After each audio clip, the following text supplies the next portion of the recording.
The opposition National Unity Platform Party were thrown into panic after the Electoral Commission informed party officials that the signatures submitted to support the presidential bid of their presidential candidate Kyagulanyi Ssentam were insufficient. Rubongoya, the Secretary General, accused the EC of trying to frustrate the party's agenda to fail the candidate in the 2026 general elections. I'm joined by Benjamin Katana, the NUP National Treasurer, to understand what happened and what they are doing to ensure that their candidate is nominated on Tuesday.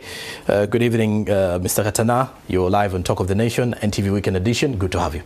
Good evening to you and the viewers of NTV. Let's get into what really happened. How did the party fail at submitting the sufficient number of signatures as the Electoral Commission alluded? First of all is to indicate that we dispute the accuracy of the claims by the Electoral Commission, because we were required to submit signatures from 90 districts, 98 I think, and we submitted signatures from 130 districts. And we cross-checked every signature and details against the details from the Electoral Commission data on their app. So we are very confident that the information we provided and the signatures we provided are authentic and they align with the data from the Electoral Commission. But we would also like to state that the process of verification lacks transparency, because unlike in the past where verification involved an agent from the party, this time around Electoral Commission and whoever it is working with is doing so in darkness. We also informed the country a few days ago that we had established from some of the people who signed in support of the nomination of our presidential candidate that they had received calls from members of the security apparatus in different parts of the country, particularly in areas of Mbarara, Isingiro and others, and they were being intimidated to withdraw their signatures. So there is a pattern. I also need to indicate that in 2020, prior to the nominations for the 2021 general elections, there was a raid at our party headquarters then at Kamocha by the security forces, and they even confiscated some of our signatures. We had to go through the process again like we are doing now to make sure that we nominate our candidate. So we would like to state without any fear of contradiction that we know that this is a scheme that is intended to undermine our organizational arrangements ahead of the nominations, but also it points to what we have always stated, that the Electoral Commission in many ways lacks neutrality and fairness in conducting these processes. And on that point, the Electoral Commission is saying it's quoting from the provisional electoral provisions. So they are saying this is something the party has failed at. I wonder though, is as the party is saying, they are frustrating your efforts to submit a presidential candidate. Are you being honest with this? Extremely and absolutely honest. And we want to again indicate that for us raising signatures is one of the easiest tasks. If you followed what took place at our party headquarters today, we received thousands of people who wanted to sign to cover up for the signatures that have been questioned. We have today submitted a number of signatures from about 18 districts, and tomorrow we are going to submit more from different districts. We are sure that we'll have more than the required signatures, just like we had submitted more than the required signatures. We are very confident that that is not a problem that can disorganize us. And on that moment of the hundreds of supporters who have flooded the party headquarters this morning, how sure are we that the fresh details are now genuine, or from the party's perspective, have you prepared for? No, again, for us, for a person to provide their signatures, we must first of all look at the national ID. Okay. And we must also compare the information with the information that is on the database of Electoral Commission using that app that all citizens can use to verify certain information. So we are sure that the information we are providing is accurate information, it is authentic, and it meets the threshold set by the Electoral Commission. And we know that we'll be able to nominate our candidate, will be able to meet the necessary criteria.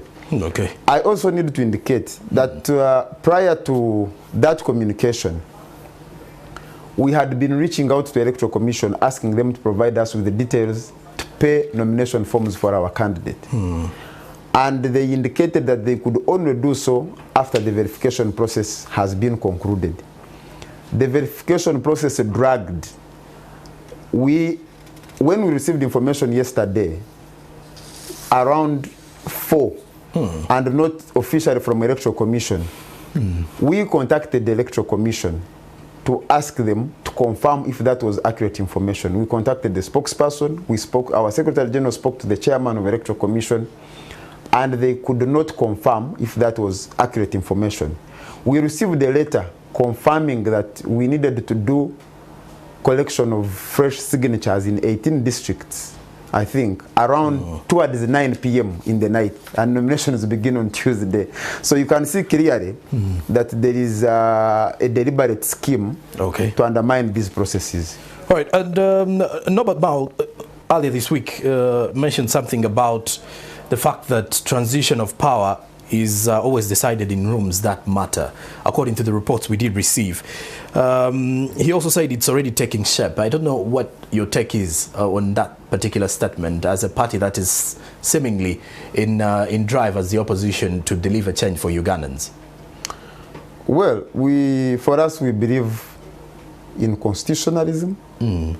We believe in rule of law. And the Constitution of Uganda clearly indicates that power belongs to the people. It does not say that it belongs to some people who sit in boardrooms.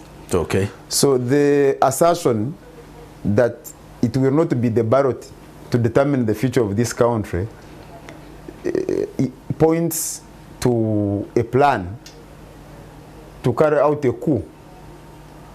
And I think that's where it places the comments of the minister. Because the minister is not a law-making institution that can amend the constitution to create a new provision on how change of leadership is determined in this country. So to the extent that he's making a case for transition, which points to change of power from an individual to another and from an institution to another, and he's talking about other means that are not provided for under the law, I think it is he's undermining the constitution, yet he's a minister of justice and constitution. Yes. And also other political parties, including the Alliance for National Transformation and the Common Man's Party, also having candidates, they were notified that by the EC that their nomination signatures are insufficient, and there's belief that the NUP feels the EC is only targeting them, yet these parties also are still looking for signatures. Well, I am not privy to the details relating to their particular cases. But ours is informed by the facts, considering that we counter-checked every signature that we submitted and every set of information that we submitted. But it is also informed by the history, because this is not the first time that there are efforts to frustrate our efforts in that regard of having our presidential candidate nominated. And then lastly, I would put this to you. You've been warned by the police not to organize processions and other gatherings that could be deemed unlawful. How are you planning to ensure that your supporters don't end up in trouble this time round during the campaigns and the nomination? We are, of course, we are not the ones who determine if people end up in trouble or not. Okay. Ours is to make sure that we comply with the law, which we have always done strictly. However, it has been very evident that the Uganda Police Force on many occasions conducts itself in a biased and unfair manner. In the days leading to even these nominations that we are talking about, we have seen the Uganda Police Force escorting the NRM supporters carrying out processions in the central business district of Kampala. The other day they were escorting the NRM people to take signatures and nomination forms to Electoral Commission. The other day they were escorting people who were escorting the NRM prospective candidates to the NRM headquarters. For the last 1 week now, Chadondo Road has been blocked because of whichever business that is taking place at the NRM headquarters. So the challenge that we face as a country is that we are dealing with the police force and the entire security apparatus that has been co-opted as an extension of the political machinery of the incumbent. And that is the context within which its comments should be looked at. That these are comments that are aimed, first of all, at discouraging the supporters of the opposition from showing support for their candidate, but also they are setting the stage for brutalizing the citizens of Uganda like they have always done. All right, let's look at the protection of your candidate, your presidential candidate. As we're heading into the nominations here, and then after that, campaigns will be kicking off. When you look back at 2020, as we're building up to the 2021 elections, there was an issue to do with how the candidates were being protected then, and then how supporters were being picked up, and many are yet to be seen again. If you are to look at that kind of perspective now, as we're heading into 2026, how is the party preparing for this? One, the protection of its presidential candidate, and then also its supporters that move on the campaign trail. Well, first of all is that we have arrangements in place. But the country needs to understand that in the previous elections, there was a lot of violence meted out against our supporters and our candidate. And we think that this time around, it may even be worse because there have been threats from the army leadership targeting our presidential candidate. And the nation has seen a few days ago the spokesperson of the army indicating that now it will not even be the police to protect the candidates, but the army, which army has already expressed intent to harm, through its leadership, to harm our presidential candidate. So certainly we are skeptical about their intentions and their ability to provide security to a person that they have threatened to kill. All right. Nominations, this would definitely be my last one. Nominations are coming up Tuesday. The party president did also reveal on his social media platforms that there will be procession immediately after that in some parts of Kampala seeking for votes officially. How is the party gearing up in regards to looking for those votes? We have, in accordance with the law, secured the premises where we are going to hold nomination rallies. Has the police been notified? And Natete.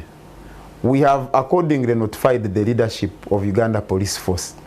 So, from where we stand, we have discharged our duty.